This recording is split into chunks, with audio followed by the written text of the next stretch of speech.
My dear friends, what's your favorite food during ibad or steam or this Turkish bath steam? What's your favorite food? I love orange. Strawberry too. I love strawberry too.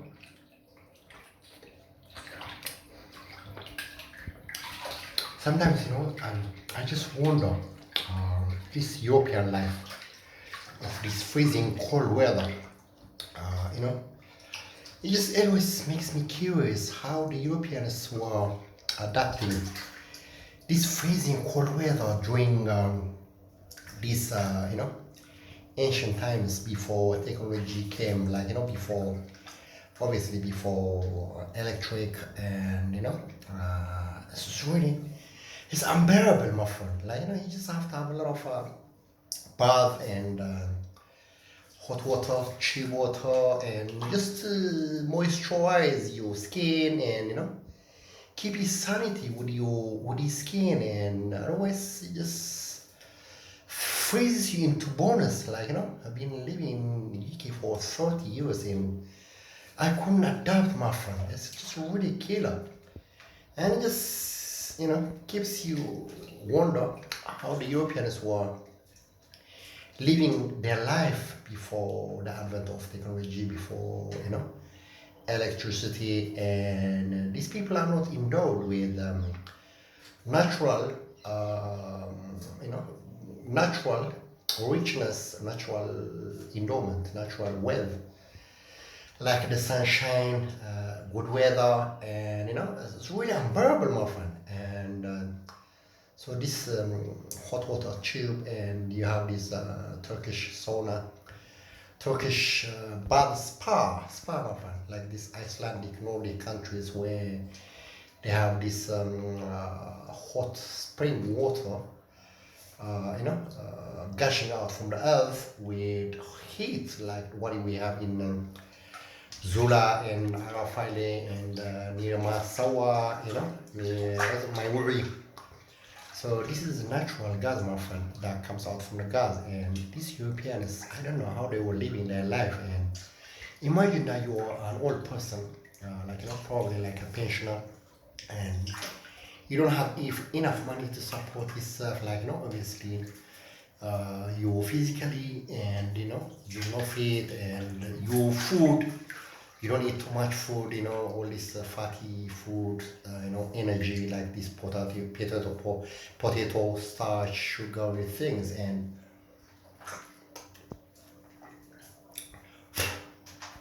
I don't know how you can survive, my friend. When you are around 70 years old or something, and literally you dead, my friend, and you just thrown into this rubbish bin, like just piece of garbage. Imagine that you don't have enough money, living costs, and you're not energetic, and you go all this dementia that comes out with aging. And like obviously that's what they do for all these European people. After they work all their years as donkeys in industry, and then obviously they have to cast them away, throw them away. And so the only way they can have is all this gas and electricity that comes from Russia, or maybe these Mediterranean countries. They get all the gas and the petrol, pipes, pulled out probably from Libya and other these Mediterranean Arab countries like Tunisia, and probably like this Iraq. And then they have these really long pipes stretching out to Europe. I'm not 100% sure how it works, and you got all this gas coming out from Russia as well. Imagine that you have that technology now, and in the freezing cold weather. This is why you need, my friend, to give you that steam, hot, warm for your body, my friend. Otherwise,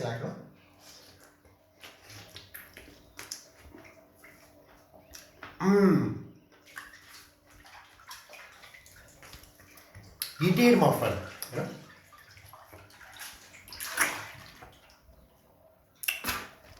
So this is how you replace your your energy and uh, sauna, my friend, sauna that you can do in a house, and and just things that we take for granted. We being Eritreans and Ethiopians living in East Africa, and we go under sunshine, and life is really beautiful. Like really always sunshine, very temperate weather, tropical obviously. Like it doesn't cost us nothing. We live literally free in heaven country, my friend. Things that we take for granted.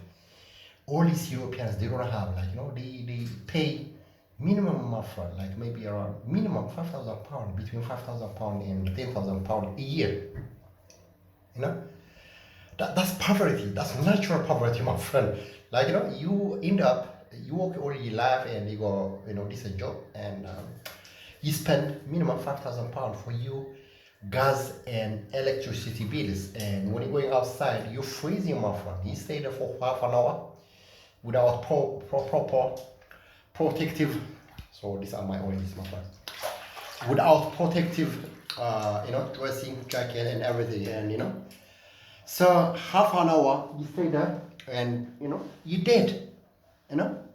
Things that we take for granted, we being Africans, Eritreans, Ethiopians, like our weather is just like paradise on earth, free. We don't pay nothing for it. Can you believe it? Like things that we take for granted, my friend. And you go to the farm, probably to this little village, and you plow the land. You have all the rain, sky rain from the skies freely, my friend. Minimum 500 milliliter rainwater dropping on you, like while you're sleeping and snoring in a village. Minimum 500 milliliter of rainwater. Okay, it means 5-inch thickness if you put it in a kind of like in this barrel, and while you're sleeping, doing nothing, my friend, in your little village, in your ranch, and in this manor, our mansion house in our village, my friend. And you got all your animals, like your horses and your donkeys. And nowadays we got roads everywhere, my friend. The whole country is interconnected with gravel roads, and some of them tarmac proper roads, and so if you want to be more fit, and you go your bikes, my friend, you don't need all these horses and your mules and everything. So literally life free, my friend, rich. Things that we take it for granted, my friend, because imagine we are having this bath, spa, all this Turkish steam, bath, just warming up. And you go to our country, my friend, you go your ranchers, and you go your manor, big land, my friend, big space in your village, all your mountains, and you put your bath on the top of your mountain, my friend, with your little corrugated shit, kind of like big house, 5-bedroom if you want to be. Big, really lovely horizon. You watch all the mountains to the Red Sea, to Adulis, to Foro, to Bahadas, my friend, from my village. In a village, my friend, all big vast land. You do all your water harvesting, sleeping, my friend. You just keep write your book. You write book, my friend. You write movie scripts for Hollywood, for Bollywood, for all these Chinese and all these Japanese and all these international outlets, and you're a writer, and you do all that kind of stuff, my friend. Online jobs, you speak good English, my friend, the whole world is your oyster. So literally, my friend, we're super rich, my friend.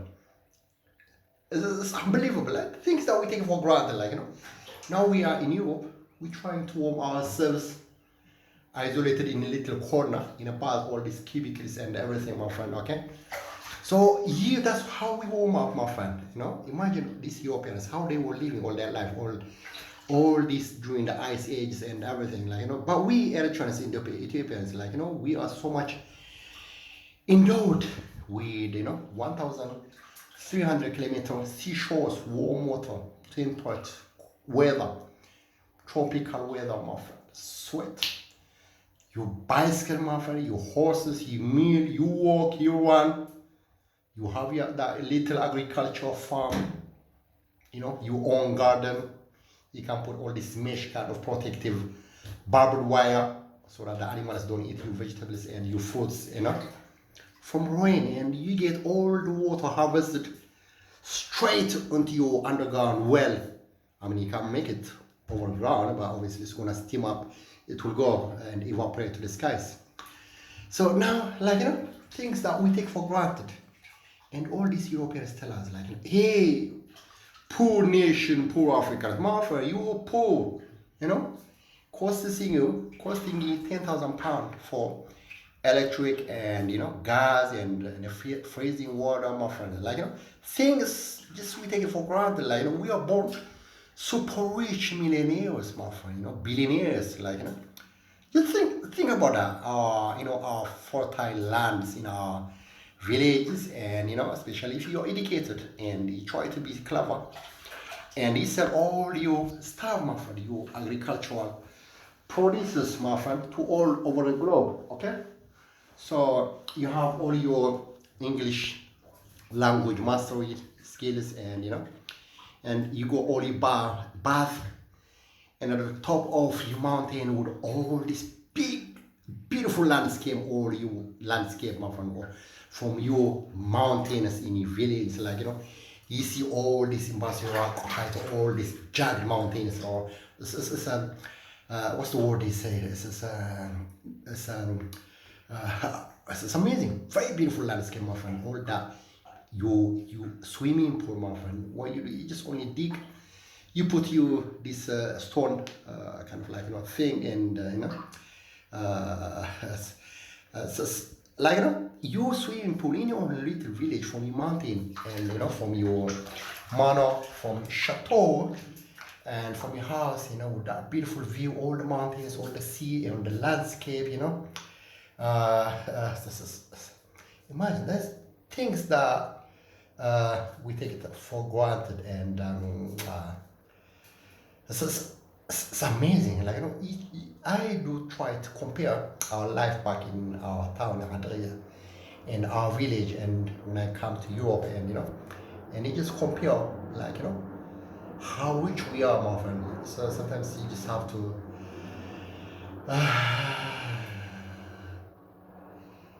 analyze life, how it is, and it just makes you wonder, how rich we are. I don't think a lot of people realize that, because their mind, their brains are hacked, my friend.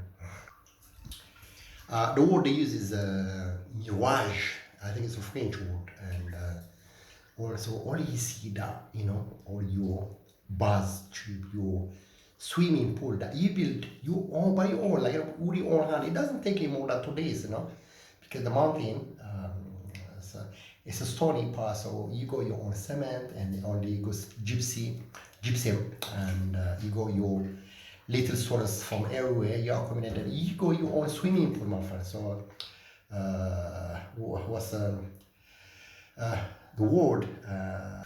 So living in such a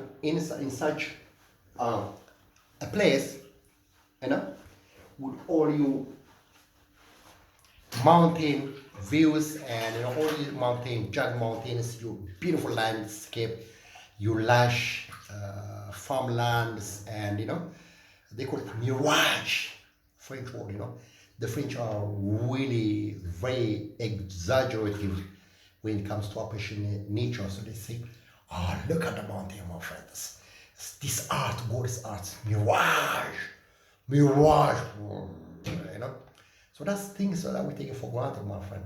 Our area, born free, born rich, endowed with so much resources, land, house, farm, rain, big space land, big space, 1,300 kilometer sea, and I think that's about writing our own narrative. So this is how we see ourselves, not how other people manipulate, our image, how poor we are, and and all that kind of stuff, my friends. Especially when you master the English language or maybe French or any other European language, and you try to communicate and obviously enlighten the other Europeans, to see how it is. So we write, we say our narrative, our history, our natural endowment with our own thanks, with our own mouth, eye, vision, explanation, descriptive imagery, words that we use to communicate to each other, to other people globally. So you got how many? 8 billion population in the whole globe. So, my friend, we super rich, So this is a bath. So you have your Turkish spa bath in our village and towns and cities, on the mountain top, and you go, on field, farmland, and everything, my friend. Okay, it doesn't have to be that steamy kind of super hot, because our nation is hot, it's not hot but temperate, medium, really paradise weather. So you need extremely hot steam and everything when it comes to Europe, because it's cold, freezing weather. But in our country, you don't need that. So anyway, because guys, I wanted to compare and analyze how things are in our countries, and I thought just to share to you, just to explain, to write and to explain our narratives, my friend, our lifestyles. Okay. You have a lovely day, and see you guys. Summer is coming.